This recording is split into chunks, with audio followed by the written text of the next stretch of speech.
Peringatan, cerita ini diangkat dari rangkaian kejadian yang terinspirasi oleh kasus kriminal nyata.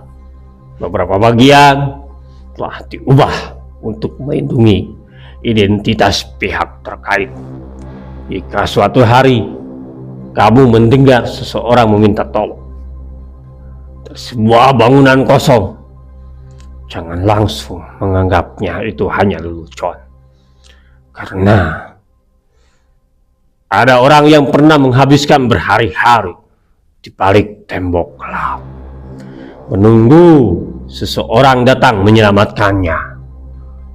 Dan tidak semua korban berhasil keluar hidup-hidup. Malam itu, Arga mengira ia hanya menyelesaikan satu pengantaran terakhir sebelum pulang. Namun, beberapa menit kemudian, ia menghilang tanpa jejak. Motor yang dikendarainya ditemukan utuh. Paket yang diantarnya sudah diterima. Tetapi, Arga lenyap begitu saja. Selama 5 hari, keluarganya tidak mengetahui apakah ia masih hidup atau sudah menjadi korban pembunuhan. Sementara itu, di sebuah gudang tua yang lembab dan gelap, Arga hanya bisa menghitung waktu dari tetesan air dan suara kereta melintas. Yang lebih mengerikan, orang yang menyingkapnya ternyata bukan orang asing.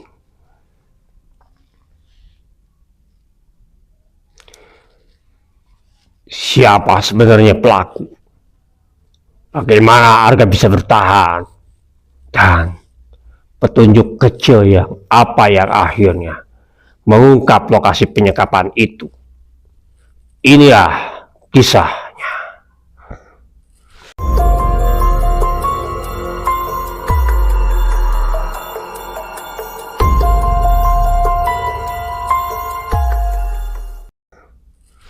Assalamualaikum warahmatullahi wabarakatuh. Balik lagi bareng gue Mr. G di Rumah Gudang Misteri. Sebelum kita melanjutkan ceritanya, jangan lupa like, comment, dan subscribe channelnya Rumah Gudang Misteri. Dan kalau kalian mempunyai cerita horor ataupun ingin menjadi narasumber di Rumah Gudang Misteri, bisa DM ke Instagramnya Rumah Gudang Misteri di rumahgudangmisteri.official. Tanpa bernama waktu, kita masuk ke ceritanya. Hujan deras sejak sore. Jalanan di pinggir kota hampir kosong ketika Arga, seorang kurir berusia 27 tahun, menerima pesanan terakhir malam itu. Tujuannya adalah sebuah rumah tua yang berada di ujung kawasan pergudangan. Setelah mengantarkan paket, Arga merasa ada yang tidak beres. Rumah itu tampak kosong.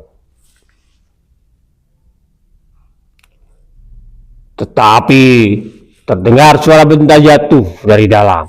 Saat hendak kembali ke motornya, seseorang memukul bagian belakang kepalanya.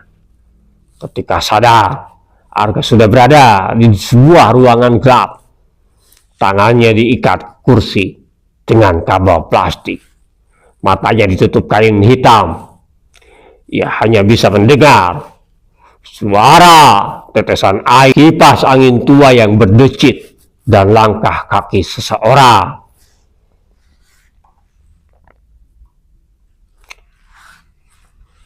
Kalau ingin pulang dengan selamat, jangan berteriak, kata suara laki-laki yang terdengar tenang. Hari pertama terasa seperti mimpi buruk. Arga hanya diberi air minum dan sepotong roti. Ia tidak tahu waktu karena ruangan itu tidak memiliki jendela. Setiap beberapa jam, penyekap datang membawa makanan. Wajahnya selalu ditutupi masker dan topi. Ia tidak pernah menyebut nama. Arga mulai memperhatikan setiap detail kecil Pengsolar yang kuat, suara kereta api yang melintas sekitar setiap 1 jam. Kadang terdengar sirene kapal dari kejauhan. Ia menyimpulkan bahwa dirinya kemungkinan berada di dekat jalur kereta dan kawasan industri. Di rumah, keluarga Arga mulai panik. Motornya ditemukan terparkir di dekat gudang kosong, tetapi tidak ada tanda-tanda keberadaannya. Polisi segera melakukan penyelidikan. Rekaman CCTV memperlihatkan sebuah mobil van putih keluar dari kawasan pergudangan beberapa menit setelah Arga menghilang.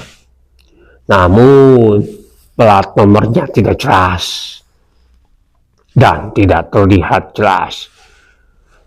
Hari ketiga, penyekap mulai berbicara lebih banyak. Ada orang yang ingin kamu menghilang beberapa hari. Arga bingung. Ia merasa tidak pernah memiliki musuh. Di sela percakapan, Arga mendengar suara azan yang bergema cukup jelas. Dari gema tersebut ia memperkirakan lokasi itu tidak terlalu jauh dari pemukiman. Ia sengaja mengajak penyekap berbicara agar mengetahui logatnya. Dari cara pembicara terdengar aksen khas daerah sekitar kota tempat ia tinggal. Sementara itu, polisi menemukan petunjuk baru.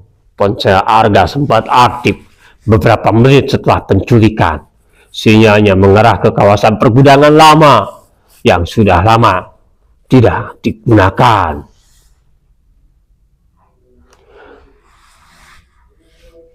Puluhan gudang diperiksa satu persatu, namun hasilnya nihil.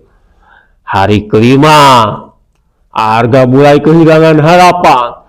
Saat penyekap lengah, ia merasakan salah satu ikatan kabel mulai longgar karena terus digesekkan ke sudut kursi yang tajam. Selama berjam-jam, ia menggerakkan pergelangan tangan sedikit demi sedikit. Akhirnya, kabel itu putus. Namun ia tidak langsung kabur. Ia menunggu hingga malam ketika suara hujan kembali turun.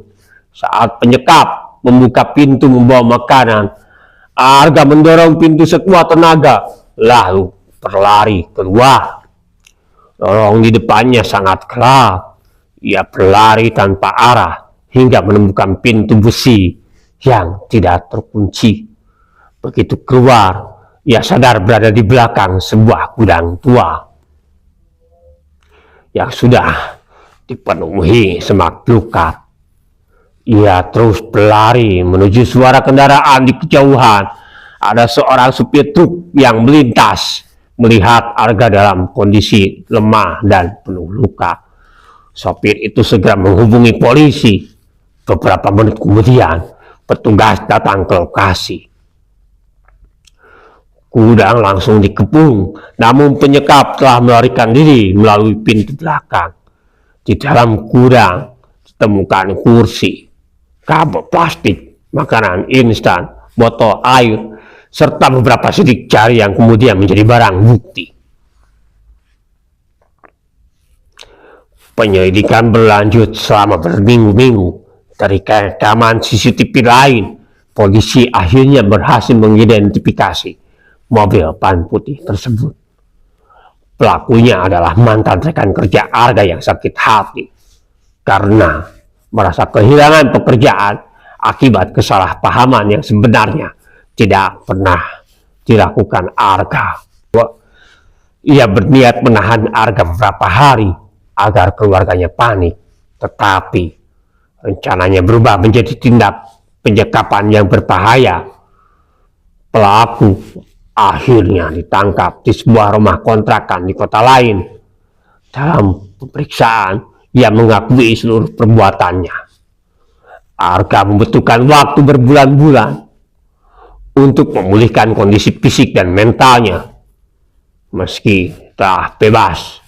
Suara pintu besi yang dibanting atau ruangan gelap masih sering mengingatkannya pada pengalaman mengerikan itu. Ia kemudian bekerja sama dengan pihak kepolisian dan komunitas korban kejahatan untuk mengedukasi masyarakat tentang pentingnya berbagai lokasi perjalanan, berhati-hati saat menerima pesanan ke tempat terpencil, serta segera melapor jika melihat aktivitas yang mencurigakan.